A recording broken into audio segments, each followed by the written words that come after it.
Hello, welcome to my channel. ఈరోజు ఈ వీడియోలో డిజి రైతు బజార్ ఇది అంటే ఏంటి, ఇది ఎక్కడ ఉంది, దీనికి సంబంధించిన విశేషాలని మనం ఈ వీడియోలో తెలుసుకుందాం. ఈ మధ్య రాష్ట్ర ప్రభుత్వం వాళ్ళు ఒక కొత్త పథకాన్ని స్థాపించడం జరిగింది. అదే ఈ డిజి రైతు బజార్. డిజి రైతు బజార్ అంటే మనం ఇంతవరకు స్విగ్గీ, జొమాటో ఇటువంటి ఈ కామర్స్ సైట్ని మనం చాలా వరకు చూస్తూనే ఉన్నాం. అమెజాను, ఫ్లిప్కార్ట్ ఇటువంటివన్నీ మన ఇంటికే తీసుకొచ్చి వస్తువుల్ని మనకి అందించడం జరుగుతుంది.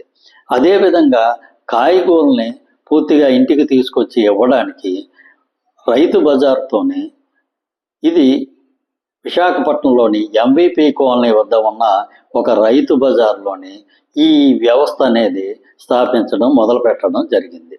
ఇది ప్రస్తుతం పైలట్ ప్రాజెక్టుగా ఇక్కడ మొదలు పెట్టారు. ఇది సక్సెస్ అయితే భవిష్యత్తులో దీని మీద ఈ అమెజాన్, ఫ్లిప్కార్ట్ ఇటువంటి తరహాలోనే ఒక యాప్ను కూడా తీసుకురావడం జరుగుతుంది. కాకపోతే దీని సక్సెస్ మీదే భవిష్యత్ అనేది ఆధారపడి ఉంటుంది. ప్రస్తుతం ఏం చేస్తున్నారంటే డిజి రైతు బజార్ ఏపీ.com అనే పేరుతోనే ఒక వెబ్సైట్ తయారు చేయడం జరిగింది.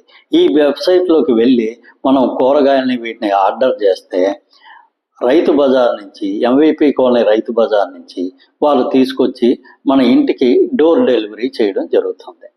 కాకపోతే ఇక్కడ ఇటువంటి ఈ యాప్లో ముఖ్యంగా ఈ వెబ్సైట్ల వల్ల వచ్చే ఉపయోగం ఏంటంటే రైతులకి ఇది చాలా వరకు ఉపయోగకరంగా ఉంటుంది. ఎందుకంటే మధ్యవర్తులు ఎవరూ లేకుండా డైరెక్ట్గా రైతు బజార్ నుంచి వీళ్ళకి ఈ వెజిటబుల్స్ అనేవి రావడం జరుగుతుంది. దీనితో ఉపయోగించే వినియోగదారులకి తక్కువ రేటుకి వస్తుంది, రైతులకి ఎక్కువగా లాభపడే అవకాశం కూడా ఉంటుంది.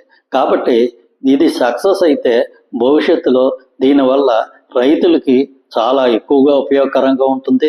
అదేవిధంగా వినియోగదారులకు కూడా దీనివల్ల ఉపయోగం అనేది చేకూరుతుంది. కాకపోతే దీని సక్సెస్ మీదే ఆధారపడి ఉంటుంది. కాకపోతే ఇటువంటి వ్యవస్థలు సక్సెస్ అవ్వాలని మనం ఆశిద్దాం. Thank you. ఈ వీడియో నచ్చినట్లయితే ఈ ఛానల్ సబ్స్క్రైబ్ చేసుకోండి. Thank you very much.